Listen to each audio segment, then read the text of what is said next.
I really like to review products that I have never seen on this channel, and today we have exactly that. As you guys can see, that's probably the smallest gaming keyboard that I have seen. It's a 60% size keyboard. It's the K65 RGB MINI from Corsair. I've been using it for more than a week now. I'm going to tell you all about it. It's basically a really small mechanical gaming keyboard with a very high refresh rate and a lot of nice features for gamers like macros. So today we are going to talk about it. Let's begin. So first things first, I did a quick unboxing of the keyboard, and as you guys can see, we have the USB cable over here. You're gonna get that USB-C cable. It's actually detachable, so you can take this keyboard anywhere, and because it's a really small keyboard, you might wanna use it with your laptop, for example. We can see that we get a lot of RGB here. It's just crazy. And the RGB is also inside the labels themselves. So for example, if I have the caps button, I click on it, as you can see, it changes to red color. You can change the RGB from the IQ software from Corsair, or actually just use the keyboard itself by itself without the IQ to change the RGB. You can do that using the function keys and just pressing on the function key and then on the RGB button will change your RGB color. There are about 20 different color profiles over here. Now the interesting thing with this specific keyboard is that it has the Axon CPU processor on it. It also has storage on it, so you can save your profiles on the keyboard itself, and you can also record macros just by using the keyboard. There is a dedicated function button, we talked about it a moment ago, and you press on it and then you press on the macro key, which is over here. We are going to test it out in a moment and actually show you how it works. So the RGB is great. This is a 60% sized keyboard, so you will feel like you are missing some buttons. The big ones are the arrow keys, and they are actually over here. As you can see, there are more labels on the buttons on the bottom. These labels are on the H, J, K, and U buttons. They are the arrow keys, and if I want to press on the arrow keys, all I have to do is basically put my pinky on the function button and just use these buttons as arrows. I can also just use two hands, press on the function key like this, and then use the arrows with my other hand. So if I want to use the arrows, I still have the option to do that. There is also an option to control the mouse with this keyboard, so you're actually getting 2-in-1 with this. You can control your mouse, you can control the keyboard, you can control the RGB, and you have all the buttons you'll need, even multimedia buttons over here on the right side of the keyboard. So a lot of options with this keyboard. The only thing we need to do now is test it out, so let's do it. Oh, and by the way, guys, if you're for the first time on this channel, I'm Rotordil, and I actually invite you to subscribe to the channel, so I'll see you on my next gadget reviews. I have some really cool stuff coming up, and all I do here on this channel is review gadgets. So if you like this video, you definitely want to subscribe so you'll see my future adventures. Now we are going to test out the macro options. As you can see, I have the keyboard over here, and I have a notepad opened. So first of all, just do a noise test. We are going to press on the buttons.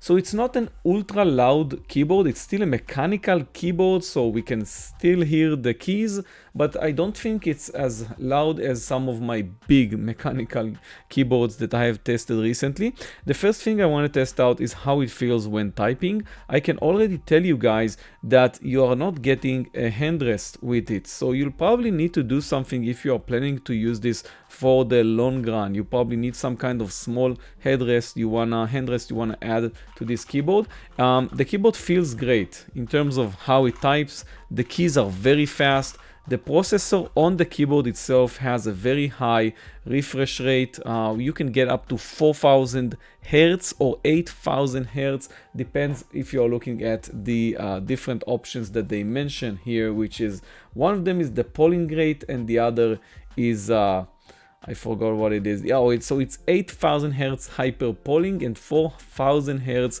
key scan. So basically, from what I learned, you're gonna get up to 4000 Hertz because that's dependent on the key scan you get from the keyboard. So I don't really mind that. I think that any keyboard is good enough for me in terms of refresh rate, but I think some gamers in the competitive scene, it's an important factor for them. So if it's important factor for you, you're gonna get a very fast keyboard with this small gaming keyboard. Now I want to show you guys how the macro feature works. So I'm going to press the function key and hold this button over here.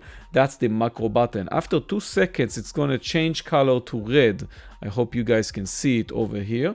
And now I can basically record my macro. So I'm going to record the name of the channel, and that's Rotor Deal. And then I'm going to press again on the macro record. So that's function and macro key.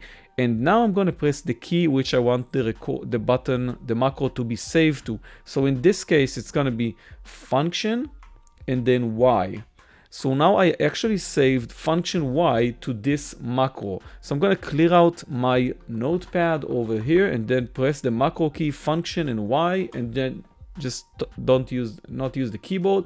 And as you can see, the keyboard itself does the macro for me and retypes again at the same intervals the same keys that I recorded while using the macro. So that's really good if you want to be, for example, in a game where you want to save a specific combination of keys. You can do that on the fly, just save it to a specific key, and it's built into the keyboard. You don't have to install the IQ software, which actually gives you a lot of different options from Corsair, for example, advanced control for the RGB and macro options, but still you're getting a lot with this specific onboard options, even without the IQ software. So now I want to test out a game and just play a game with the keyboard.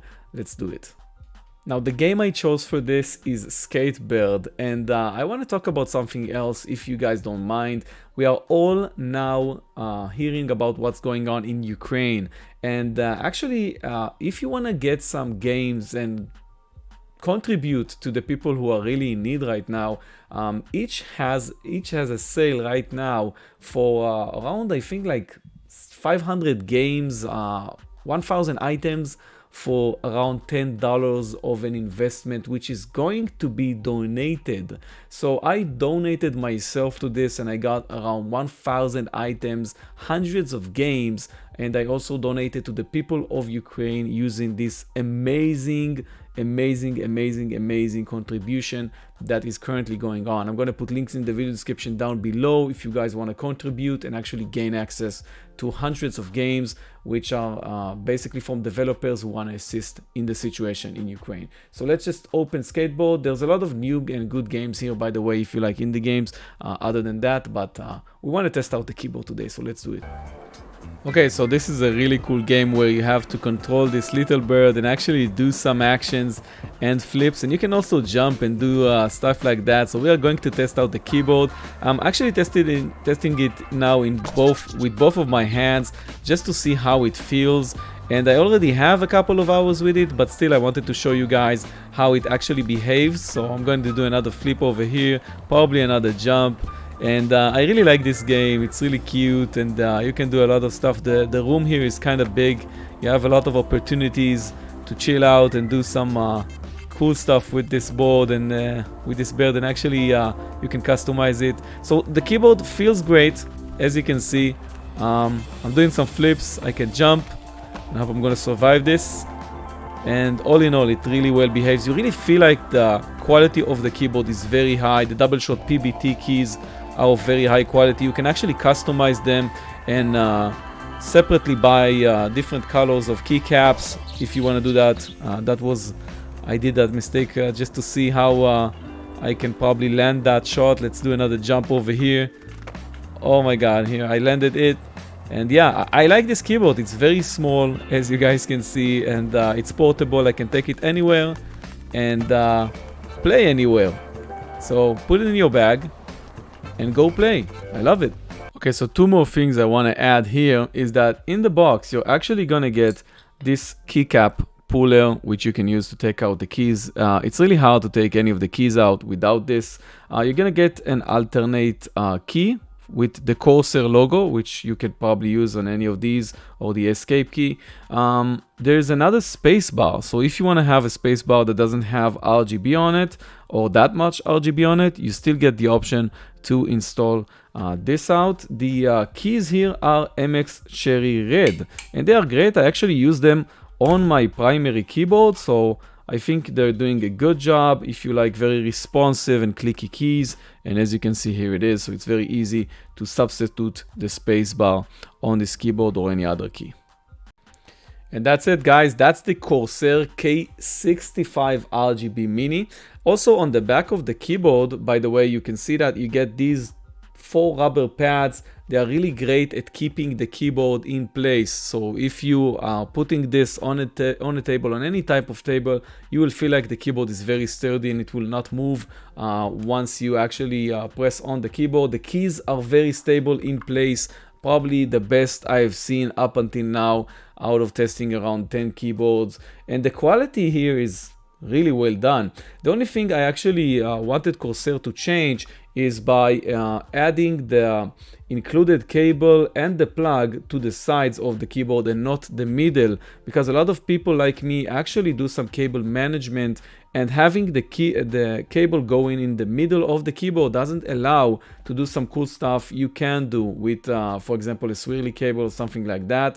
That's probably the biggest thing I actually think about that could have been done better with this keyboard. But all in all, it's an amazing keyboard. I'm gonna throw it into my bag and definitely use it wherever I can. I hope you enjoyed this video review. I'm gonna put links and more information in the video description down below. I'm gonna put 2 video recommendations over here for you to watch. If you like this video, you're gonna like these 2.